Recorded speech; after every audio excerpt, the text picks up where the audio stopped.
Olá, meu nome é Everton Borges, eu sou farmacêutico e darei continuidade agora ao tema acesso a medicamentos e judicialização. Nós estamos indo para a terceira parte sobre o impacto da judicialização a medicamentos no SUS. Então, estamos tratando desse terceiro momento, falando sobre o impacto da judicialização de acesso a medicamentos no SUS. A judicialização da saúde, inicialmente, para a compreensão de todos, é a necessidade de buscar junto ao Poder Judiciário uma demanda em relação à saúde que foi anteriormente negada, seja essa demanda um tratamento, um medicamento, uma internação hospitalar. Portanto, é a última alternativa para garantir a efetivação da prerrogativa constitucional de direito à saúde, como consta na nossa Constituição Federal. Nos últimos anos, nós temos constatado que no nosso país existe um aumento muito grande do número de ações judiciais, obrigando os entes públicos a fornecerem medicamentos, insumos, equipamentos, tratamentos, internações. E, frequentemente, os juízes que decidem sobre o tema, eles tendem a desconsiderar o impacto orçamentário de suas ações e entendem que todos os entes da federação podem ser igualmente responsabilizados pelo fornecimento de qualquer item pedido pelo paciente. Para muitos juízes, em diversas vezes, questões relativas ao orçamento público, como a falta de recursos ou a não previsão desse recurso a ser gasto, bem como o não pertencimento do medicamento às listas definidas, como nós vimos na parte anterior, medicamento que não faz parte da RENAME, da REME ou da REMUNE, não são razões suficientes para o juiz indeferir, denegar, não conceder o pedido de um tratamento médico ou de um medicamento, dado que este encontra respaldo no direito à saúde assegurado pela Constituição Federal. E esse contexto de aumento do número de ações judiciais nos leva a números gigantescos aqui no nosso Brasil. Por isso que o fenômeno da judicialização ele gera interesse de todos os envolvidos, não só no sistema de saúde, mas também no sistema de justiça. Nós temos no Brasil mais de 105 milhões de processos tramitando em toda a justiça brasileira, e somente na área da saúde nós já temos mais de 2 milhões e 300 mil, possivelmente mais de 2 milhões e meio hoje de processos judiciais específicos na área da saúde. E dentro desse número, dentro desses vários processos judiciais, uma grande maioria ainda, principalmente nos municípios, ainda são para fornecimento de medicamentos. E o mais importante que eu quero destacar dentre esses números gigantescos é que desse percentual de medicamentos solicitados pela via judicial, se encontram medicamentos que fazem parte da relação municipal de medicamentos, da REMUN. Ou seja, medicamentos que são de obrigação do município e, por alguma razão, estão sendo negados. Portanto, o último recurso do cidadão, do usuário, do paciente, é buscar na justiça o atendimento a esse direito, judicializando um pedido, uma necessidade de um medicamento que deveria estar disponível na farmácia pública, na farmácia do SUS. Então, todo processo judicial ele começa após uma negativa administrativa.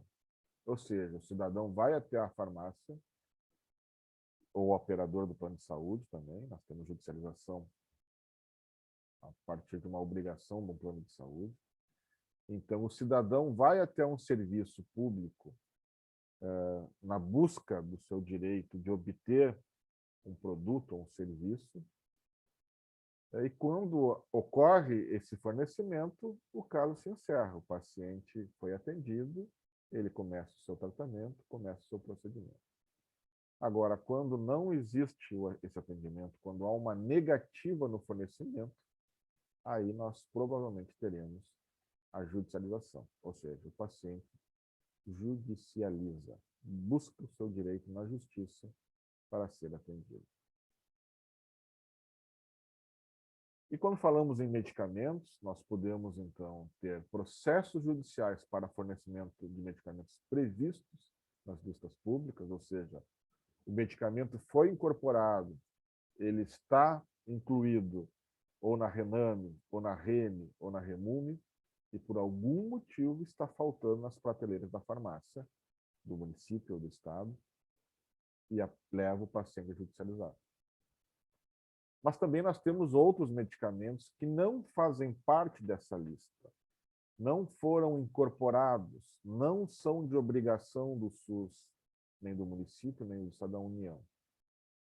E mesmo assim, há uma prescrição médica alegando que o paciente necessita daquele medicamento. Muitos desses medicamentos que não fazem parte de uma relação, de uma lista oficial, ou são medicamentos experimentais ainda, ou são medicamentos de uso off-label, foram registrados na Anvisa para determinada ação e determinada patologia e estão sendo prescritos para atenderem uma segunda ou terceira patologia não prevista na bula, ou são medicamentos ainda sem registro na Anvisa, medicamentos que começaram a ser utilizados em outros países e começam a ser prescritos aqui no Brasil sem ainda terem passado pela Anvisa. Ou ainda medicamentos sem evidência científica robusta ou com uma evidência científica duvidosa, ou ainda medicamentos sem custo-efetividade, sempre comparados ainda com aqueles medicamentos que são já incorporados e previstos no SUS. Para que nós tenhamos alguma ideia, alguma noção do impacto desses processos judiciais, em 2018, somente aqui no estado do Rio Grande do Sul, 16% de todo o orçamento da Secretaria Estadual de Saúde, 16% desse orçamento, foi destinado para atender ordens judiciais. Ou seja, quase 500 milhões de reais de um orçamento de 2,7 bilhões foram levados, direcionados para atender uma pequena parcela da população que judicializou a necessidade de medicamentos e a Secretaria de Saúde do Estado teve que adquirir esses medicamentos de uma forma não adequada, sem uma licitação, pagando mais caro por esse medicamento, para atender de forma individualizada aqueles pacientes que entraram com processo judicial. Ainda sobre o impacto, uma pesquisa da Confederação Nacional dos Municípios, da CNM, em 2015, em 4.168 municípios que responderam a essa pesquisa, metade deles já informavam que enfrentavam ações judiciais na área da saúde. E as principais demandas estavam envolvidas com medicamentos, com leitos hospitalares, ordens de internações ou tratamentos especiais. Nessa pesquisa já ficou evidenciado que a grande maioria dos processos em municípios se dá para o fornecimento de medicamentos. Por isso, aqueles dados que ainda, em grande parte dos municípios, a maior parte, por volta de 70%, 80% daquilo que é judicializado, está relacionado com o fornecimento de medicamentos. Então, nós podemos identificar existem sérios problemas também na gestão pública que levam a alguma falta, alguma negativa quando o paciente vai até uma farmácia pública. Então, se nós temos, para muitos municípios, que 80% da judicialização ocorre para fornecimento de medicamentos, e desse percentual nós podemos ter de 30% a 40% de medicamentos que pertencem à lista pública, ou seja, que são de obrigação do município fornecê-los, nós podemos estar evidenciando alguns problemas na organização desse município, por exemplo, citados nessa lista. Nós temos ainda municípios que não têm farmacêutico.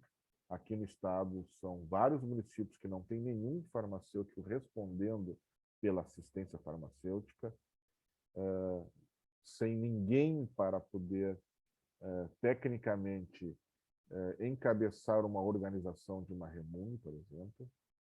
Nós temos muitos municípios que não têm nenhum planejamento, nem consta no Plano Municipal de Saúde a assistência farmacêutica, não existe uma política municipal de assistência farmacêutica. Municípios sem a relação municipal padronizada, ou quando tem, é uma relação com muitos itens. Cada médico que entra no município começa a prescrever novos medicamentos, e esses medicamentos vão sendo agregados a uma lista precária do município, e quando nós vemos um município com 30 mil habitantes tem uma lista com 600 itens de medicamentos, né? Em comparação, Porto Alegre, por exemplo, que é o nosso maior município, tem por volta de 160 itens na sua relação municipal de medicamentos essenciais. Então, quando nós temos uma REMUNE desorganizada, nós podemos ter, consequentemente, muitas faltas desses medicamentos nos seus estoques. Nós podemos ter REMUNE ainda listada pelo nome comercial, que dificulta ainda mais a aquisição e a oferta desses medicamentos. Então, é difícil selecionar os medicamentos, o que gera uma alta e uma crescente demanda judicial. Com isso, também nós podemos ter medicamentos vencendo, então foram feitas compras de forma inadequada, então faltam alguns medicamentos e sobram e vencem outros. E muitas farmácias ainda são colocadas em locais totalmente precários, né? Estruturas físicas inadequadas, onde o medicamento sofre todo o impacto de umidade, de calor excessivo, de luz solar direta, de mofo, estão trazendo perdas de qualidade que são inaceitáveis nos dias de hoje. E também muitos municípios ainda com uma falta de um sistema gerencial informatizado, ou até mesmo a inexistência de uma comissão de farmácia terapêutica. O Conselho Regional de Farmácia tem feito algumas ações de fiscalização voltadas para obter dados sobre esse tema, e já foram observados em 389 municípios do Rio Grande do Sul, que 68% desses municípios visitados não possuem planejamento, não possuem plano municipal de assistência farmacêutica. 85% desses municípios não possuem comissão de farmácia terapêutica, que é a responsável no nível municipal na elaboração da REMUNE. E a metade deles nem REMUNE tem. Então já vejam aqui o impacto que isso traz para direcionar uma possível judicialização. Então, nós podemos dizer que não há uma discussão, né? Os municípios não discutem o direito do cidadão em recorrer à justiça sempre que ele achar necessário, né?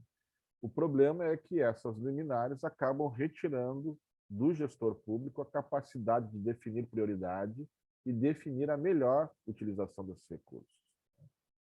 Então, há uma sobrecarga, já que o financiamento ainda é insuficiente, né? Os dados, as demandas são ilimitadas, mas os recursos são limitados. Existem poucos recursos para tudo que tem que se fazer, para tudo que tem que se atender quando se fala, por exemplo, em medicamentos. E aí, ainda mais com a judicialização, e retira recursos daquilo que foi previamente previsto e organizado para atender uma coletividade. Então, a judicialização acarreta um deslocamento das prioridades até então definidas. Nós temos ainda o uso de medicamentos em discordância com os protocolos clínicos e as diretrizes terapêuticas. Podemos ter sobras de medicamentos de alto custo, que muitas vezes até são importados, caso o paciente abandone o tratamento ou venha a óbito. E ainda também a judicialização serve como uma via de comercialização de tecnologias como os medicamentos que não foram registrados pela Anvisa. Então, também existe um interesse comercial aí da indústria em não passar pela Anvisa e trabalhar com pacientes para que eles judicializem um medicamento que ainda não obteve registro na Anvisa. Então, nós temos a desconsideração das opções terapêuticas cientificamente mais consolidadas e menos onerosas para os corpos públicos, ou seja, já existem alternativas na lista pública e mesmo assim são prescritos novos medicamentos ou supostos novos medicamentos de altíssimo custo para uma patologia que poderia ser tratada pelo medicamento que está sendo oferecido pelo SUS. Nós temos aí uma quebra na racionalidade do sistema com a criação de filas diferenciadas, ou seja, pessoas que furam a fila, por exemplo, para internação ou para receber determinado tratamento, né? Porque uma liminar a coloca para atendimento imediato. O fornecimento pela via judicial pode beneficiar poucos e prejudicar toda uma coletividade, que depende daquele orçamento previamente definido. Então, todo um programa específico do município pode ser afetado porque as ações judiciais retiram recursos que estavam planejados para atender toda a população.